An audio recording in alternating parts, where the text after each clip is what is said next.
Estoy aquí invitado por Mi Tierra Televisión para hacer algunas consideraciones acerca de la situación de la historiografía española en torno a los tiempos recientes y en especial sobre la República y la Guerra Civil.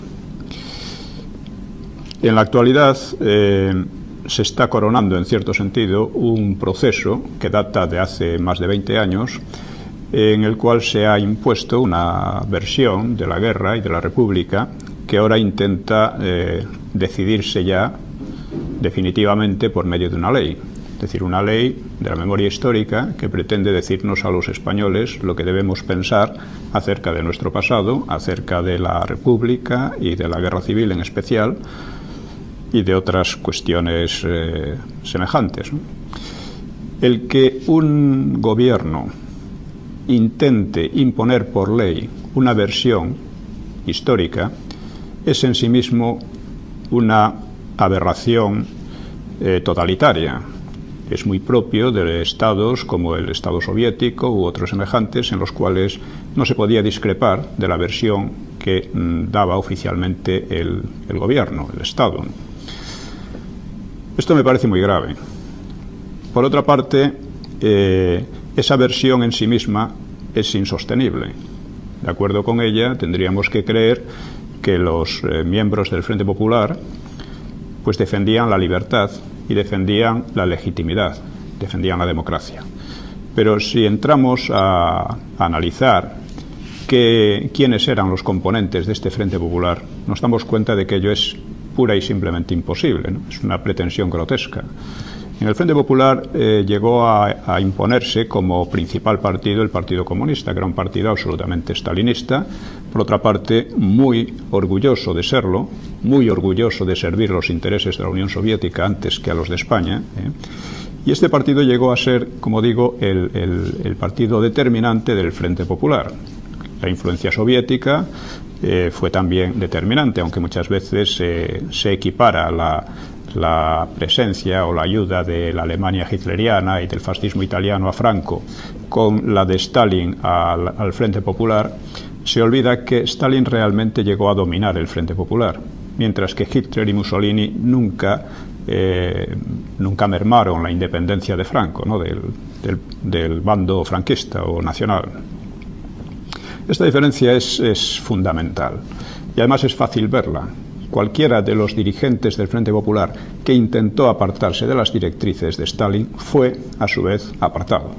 Así ocurrió con Largo Caballero, que en 1937 estaba ya procurando un poco vencer esa influencia aplastante que ejercían los comunistas y que ejercía Stalin a través de ellos, y fue simplemente eliminado. Le sucedió Negrín, que fue el principal artífice del envío del oro español a la Unión Soviética, sobre el cual España perdió todo control y que por consiguiente estaba ligado a la política de Stalin por una cadena de oro, nunca mejor dicho, ¿no? Y que por supuesto sirvió todo el tiempo las directrices emanadas de Moscú.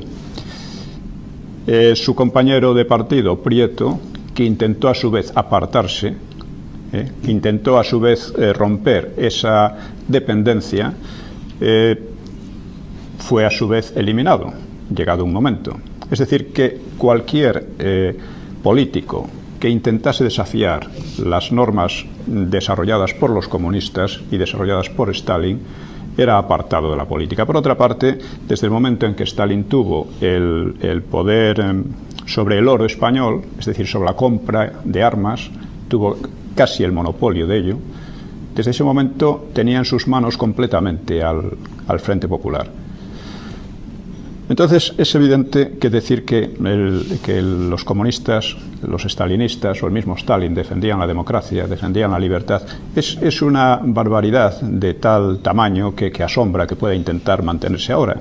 Es algo que evidentemente creó la propaganda soviética de la época, que presentaba a Stalin como el gran adalid de los pueblos, el gran adalid de la libertad, etc., ¿no? Si seguimos con los demás componentes del Frente Popular, pues encontramos la misma paradoja. Ninguno de ellos era demócrata. por ejemplo, los anarquistas, que llegaron a tener tanta influencia, ¿no?, durante un tiempo, ¿no? Los anarquistas jamás pretendieron defender ni la república, ni la democracia, ni nada por el estilo. Es más, durante la república fueron el principal cáncer. Fueron ellos los que provocaron la caída de Azaña, con sus insurrecciones, una de las cuales terminó en el episodio de Casas Viejas, cuando un grupo numeroso de campesinos fue masacrado por las fuerzas de orden público de Azaña, ¿no? Si seguimos con los socialistas en su mayoría seguían la línea de Largo Caballero y, claro, Largo Caballero en aquellos momentos era todavía más radical que el Partido Comunista. Es decir, buscaba directamente, y así lo hablaba y lo decía desde el año 1933, lo que llamaba la dictadura del proletariado, que en definitiva era la dictadura del Partido Socialista. Estos eran los tres partidos, los tres grupos principales del Frente Popular, en el cual ingresan, de hecho, los anarquistas cuando admiten entrar en el gobierno, en contra de toda su ideología.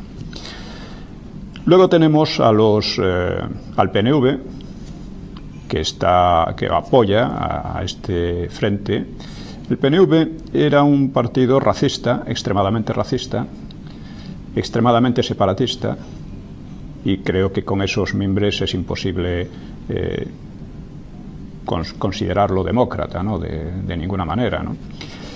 En cuanto a las izquierdas republicanas, que durante la guerra jugaron un papel casi muy secundario, jugaron un papel de satélite de los partidos más fuertes, que eran estos partidos revolucionarios ya citados, pues no hay que olvidar que Azaña no era realmente un demócrata. Azaña, cuando la derecha gana las elecciones de 1933, reacciona intentando por 2 veces el golpe de Estado. Lo mismo ocurre con los nacionalistas catalanes de Companys, de la Esquerra, que es un partido que, en cuanto gana la derecha las elecciones en el 33, ya digo, se declara en pie de guerra y organiza realmente la guerra civil, al mismo tiempo que el Partido Socialista. Entonces, decir que estos partidos y estos políticos representaban la democracia, representaban la república, es una barbaridad. Aunque se les llama comúnmente republicanos, ellos fueron los que realmente destruyeron la república. La república nace como un régimen de democracia liberal que rápidamente pasa por 3 fases. Una primera fase, que es el primer bienio, el bienio donde gobierna Azaña y gobierna los socialistas, o sea, la conjunción republicano-socialista. El carácter de democracia liberal es desbordado casi desde los primeros días. Primero empieza la quema de iglesias, que no es solo de iglesias, la quema de conventos llamada, en la que también fueron quemadas bibliotecas, varias de las más importantes del país, fueron quemados centros de enseñanza, etcétera, etcétera. Luego viene una constitución que no es exactamente laica, sino anticatólica, es decir, que ataca los sentimientos y las ideas de una gran parte de la población, ¿no? Lo cual crea ya una división social profunda, porque la verdad es que la República llegó prácticamente sin oposición, ni de la derecha ni de la izquierda. La única oposición por la izquierda era el Partido Comunista, que decía que había que derrumbarla, que había que destruirla desde el primer momento para crear una república de soviets.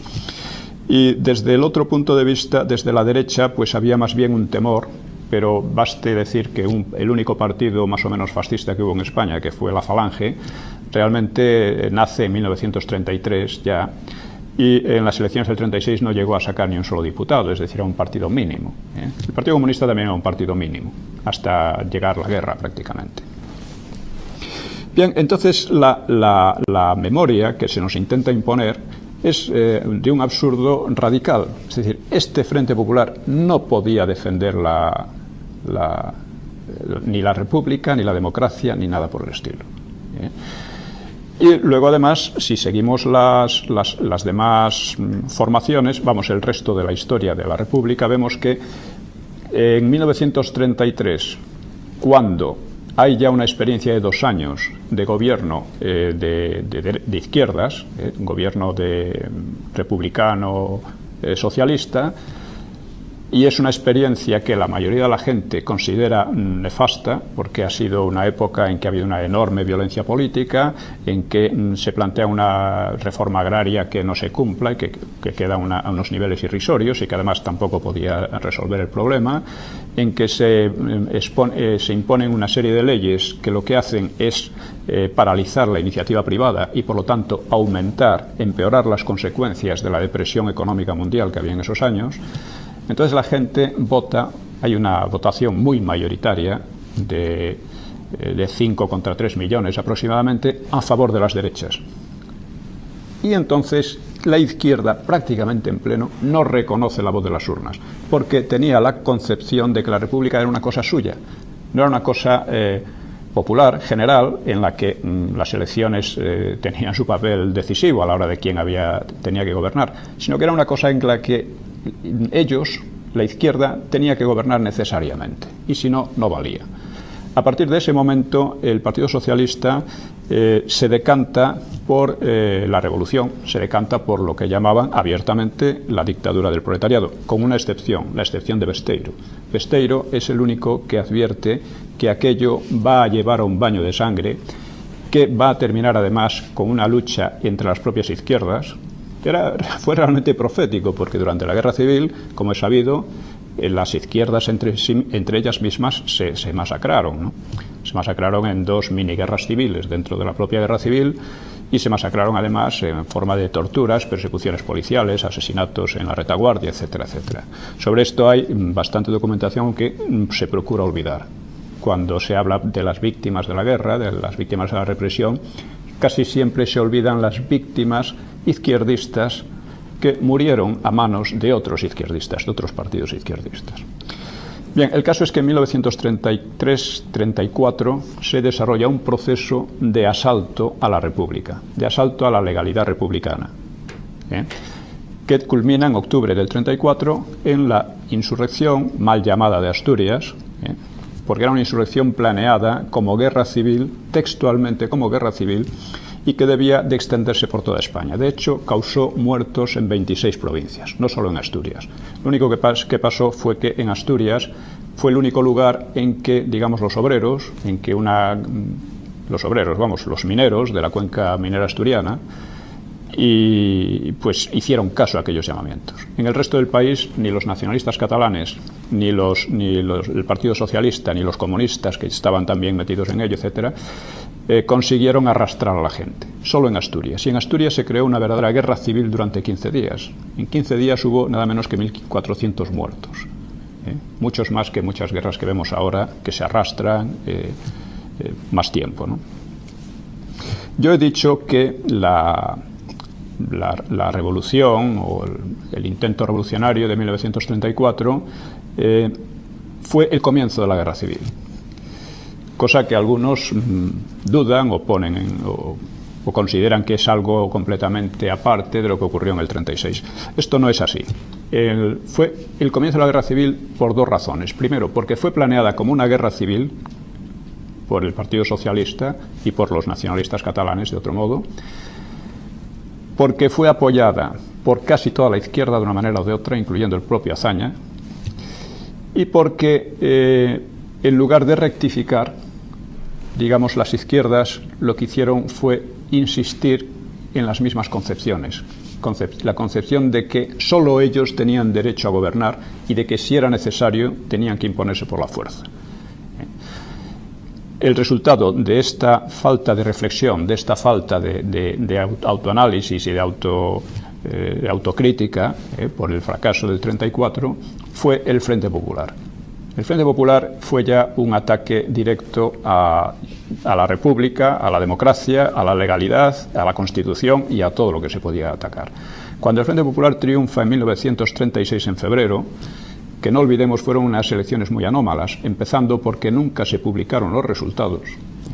Hasta hace poco, en fin, los historiadores hacían sus estimaciones y diferían hasta en 1 millón de votos, según les pareciera, ¿no? Pero la realidad es que unas elecciones en las que no se publican los resultados no se pueden considerar unas elecciones democráticas. El hecho es que Hoy consideramos que más o menos empataron en votos las derechas y las izquierdas, aunque la ley electoral dio más diputados a las izquierdas. Sea como fuere, en cuanto llega el Frente Popular al poder, digamos que el elemento en principio más moderado, que eran los republicanos de izquierda, son los únicos que suben al gobierno, mientras que los socialistas y todos los demás, comunistas, etcétera, que formaban parte del Frente, se quedan al margen, pero claro, presionando sobre él. Azaña ya empieza a hacer declaraciones antidemocráticas diciendo que el poder no va a salir ya nunca más de sus manos, de manos de la izquierda. Y empieza una cadena de ataques a la legalidad. Primero, para asegurarse una mayoría absoluta y demoledora en las Cortes, lo que hacen es revisar las actas de manera arbitraria para quitar a la derecha un montón de ellas.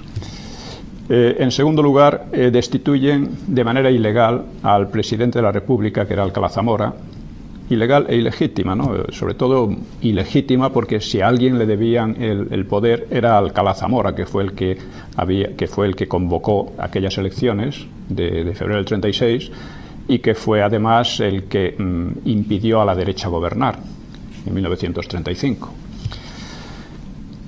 Fue el que creó aquella crisis que permitió a las izquierdas volver al poder, ¿no? Entonces, fue una cadena, una serie de ilegalidades, de ataques fundamentales a la Constitución desde arriba, desde el poder. El Poder Judicial fue atacado de tal manera que quedaba bajo el control de comités y de grupos de izquierda, casi directamente, ¿no? En un sentido revolucionario. Y mientras tanto, por abajo, desde la calle, se creaba un proceso revolucionario muy sangriento y muy violento. En 5 meses morían unas 300 personas. Cientos de iglesias fueron asaltadas y quemadas. Locales de derechas fueron destruidos y, incendiados igualmente. Periódicos de derechas igualmente, ¿no? Se creó una situación de verdadero terror que culminó en el asesinato del jefe de la oposición, Calvo Sotelo. Calvo Sotelo, la manera como fue asesinado, creo que refleja perfectamente la situación a la que se había llegado. Una situación de absoluta ilegalidad. Porque él fue asesinado por un grupo de policías, o sea, de fuerzas de seguridad del Estado, acompañadas de milicianos socialistas. Quien asesinó directamente a Calvo Sotelo fue un miliciano socialista. Quien dirigía la expedición era un guardia civil que era socialista también. Y finalmente los demás milicianos y gran parte de los guardias de asalto que participaron en la expedición eran socialistas. Hubo además un intento de hacer lo mismo con Gil Robles, que era el otro jefe de la oposición, y con alguno más, pero que se salvaron por no estar en casa en aquellos momentos. Es decir, un Estado en el que las fuerzas de seguridad se combinan con milicianos de partido para asesinar al jefe de la oposición es un Estado absolutamente ilegal.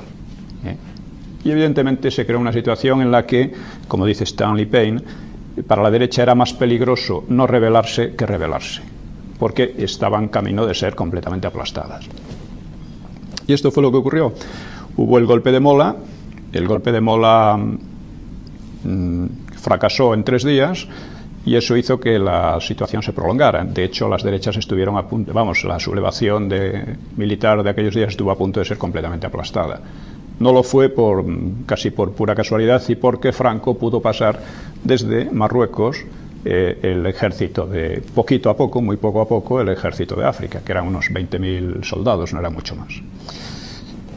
Entonces, si vemos la evolución de la República, podemos decir que empezó como una democracia liberal que inmediatamente fue desbordada por las izquierdas, que en 1934 fue asaltada por las izquierdas y que en 1936 fue arruinada desde arriba y desde la calle, desde el poder y desde la calle, también por las izquierdas. No quiere decir con esto que las derechas no tuvieran sus culpas y sus cosas, pero eran muy menores, o sea, son culpas muy inferiores o responsabilidades. Actualmente yo creo que hablar de culpas tampoco viene al caso, ¿no? Parece como si estuviéramos siempre en la misma, actualizando cosas que son ya muy del pasado, ¿no? Pero digamos que las responsabilidades de la derecha fueron mínimas. Es decir, la derecha en su gran mayoría no le gustaba la República, eso es cierto, porque temía que pasara lo que realmente llegó a pasar. Y agrupada en la CEDA, pues esta derecha defendió la legalidad constitucional en 1934 frente al asalto de la izquierda. Y la defendió sin demasiadas ganas, pero la defendió. Es decir, se mantuvo en la legalidad en contra de aquel asalto, ¿no? A pesar de que la Constitución no le gustaba y quería reformarla, pero quería reformarla por medios legales, por vías legales. Los elementos, digamos, más extremistas de la derecha, que eran los monárquicos, pues nunca tuvieron una importancia excesiva. Tuvieron cierta importancia, pero tampoco excesiva. Intentaron ser ellos quienes orientaran al conjunto de la derecha, quienes arrastraran a la CEDA, pero nunca lo consiguieron. La Falange, pues ya digo, no sacó ni un solo diputado en 1936, lo cual indica la fuerza real que tenían, ¿no? Luego se ha hablado mucho también de las juventudes de la CEDA, equiparándolas a las juventudes de las izquierdas, pero no es verdad. Las juventudes de la CEDA eran el sector más radicalizado, pero nunca se dedicaron ni a organizar desfiles uniformados, ni a vigilar al vecindario a ver las ideas que tenían, ni a organizar atentados y asesinar a sus enemigos como hicieron tanto las milicias socialistas, las juventudes socialistas, como las comunistas, como las anarquistas, como las de nacionalistas catalanas. Todos ellos se dedicaron a organizar la violencia en la calle, cosa que no hicieron las juventudes de la CEDA en ningún momento. Estas cosas muchas veces se olvidan. También se habla mucho de algunas declaraciones antiparlamentarias que hizo Gil Robles.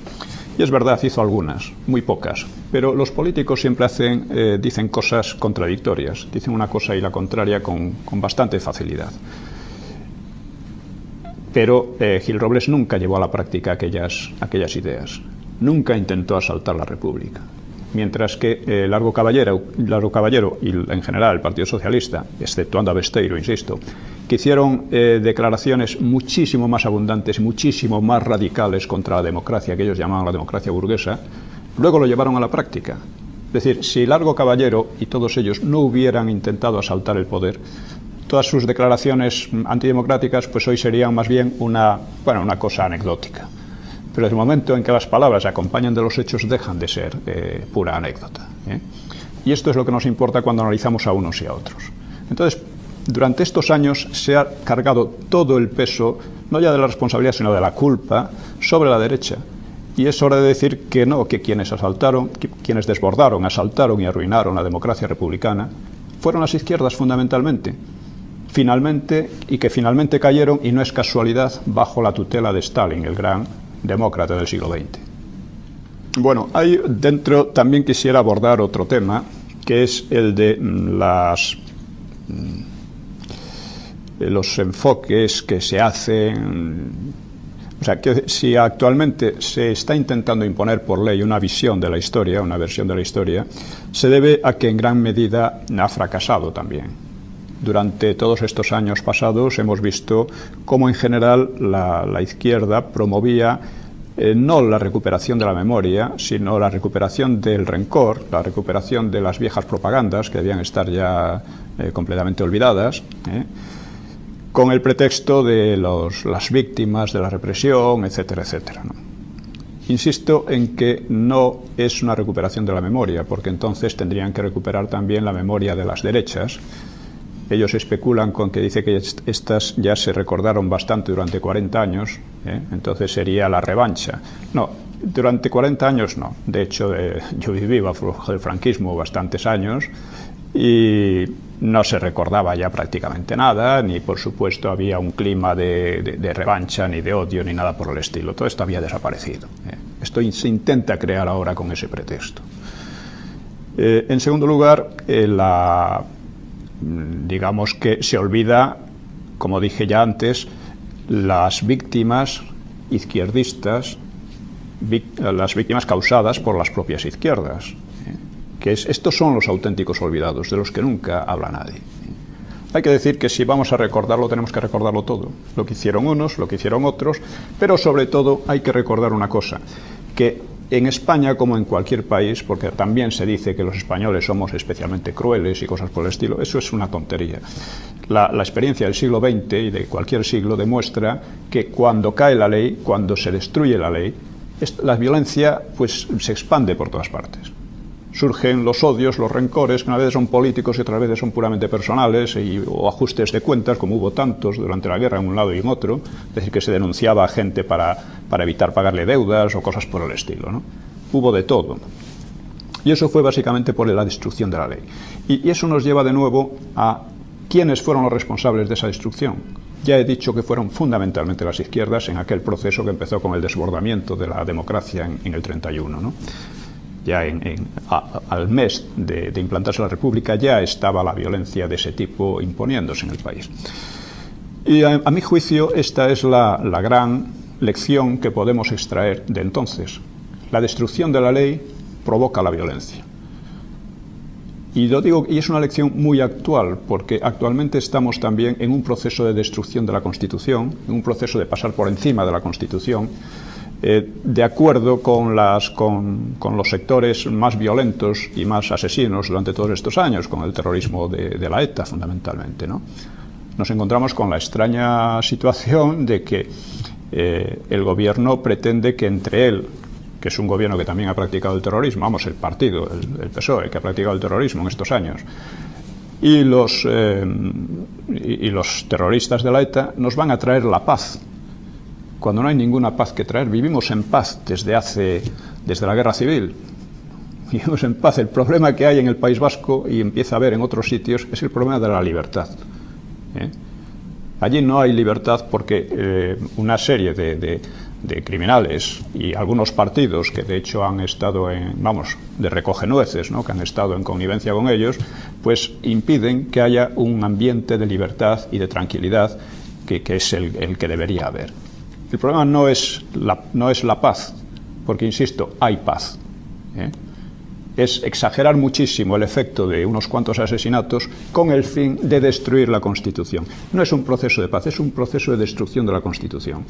Y creo que el momento es muy oportuno para recordar lo que pasó y para recordar las consecuencias de este tipo de acciones, ¿no? Voy a terminar con unas pocas palabras sobre mi trabajo, porque hay algunas personas que insisten en que yo no soy historiador simplemente porque no mantengo las teorías que ellos mantienen, ¿no? Realmente creo que quien no es un buen historiador es quien intenta mantener y además imponer por ley que unos partidos como aquellos del Frente Popular podían representar la libertad y la democracia. Quien mantenga tales cosas no está haciendo otra cosa que reproducir la propaganda, básicamente la propaganda comunista, la propaganda elaborada por la Comintern, por el aparato político exterior de Stalin, y que parecía olvidado y que sin embargo ahora se intenta, ya digo, definir por ley además. Creo que esos son malos historiadores. Un historiador es toda persona que escribe de historia. Otra cosa es que lo haga bien o mal. En mi opinión, yo he hecho bastantes críticas concretas y precisas de por qué esta historia que nos han estado contando en estos años es falsa. Y hasta ahora no se me ha podido rebatir. Estoy esperando que llegue el momento, ¿no? Porque debiera haber habido un debate abierto y libre, como en cualquier país democrático, como decía Stanley Payne, un debate pues intelectual. Y en lugar de eso me he encontrado con una serie de ataques personales, de ataques, en fin, que si he sido terrorista, que si he sido no sé qué y no sé cuánto, todas estas historias, ¿no? Aquí ha habido muchas personas que han cambiado de criterio, que han cambiado de opinión, muchísimas, pero pocas han explicado por qué. Yo efectivamente en mis tiempos fui comunista, fui partidario y en alguna medida organizador de lo que llamamos la lucha armada contra el franquismo. Resulta que ahora es malo la lucha armada contra el franquismo. Resulta que aquellos policías que según la izquierda en pleno eran torturadores, pistoleros, asesinos, etcétera, ¿no? Ahora parece que están, vamos, que los ensalzan mucho, ¿no? O sea, es una serie de contradicciones y absurdos que no hay por dónde cogerlos. El hecho real es que mi trabajo como historiador no tiene nada que ver con mi pasado, como es lógico, ¿no? Como no tiene nada que ver con el pasado de determinados señores que hoy día se presentan como adalides de la democracia, el hecho de que en otros tiempos pues fueran franquistas, estuvieran al aparato incluso en el aparato a veces represivo del franquismo, en el aparato de información o desinformación del franquismo, y hoy día defienden otra cosa. Dicen, muy bien, lo único que me gustaría de todos ellos es que me explicaran por qué han cambiado. Yo me he tomado esa molestia, he escrito un libro sobre mi experiencia en aquellos años, y no estaría de más que estos señores que a su vez han cambiado de manera tan radical explicaran los motivos de ese cambio. Porque mientras no los expliquen, pues siempre habrá una sombra de sospecha, ¿no? Habrá sido por puro oportunismo. ¿Qué pasaría si volviera a una situación de dictadura? A lo mejor estos señores volvían a acomodarse a ella como se han acomodado a todo lo que ha pasado en este país, ¿no? Bien, no quiero decir más sobre este tema, que es un tema lamentable porque sustituye lo que debería ser un debate intelectual por una pelea sórdida y que impropia, y una vez más insisto, de una sociedad democrática, ¿no? Aunque no tan impropia de unos señores que mantienen pues que la democracia estaba representada por Stalin y sus comparsas aquí.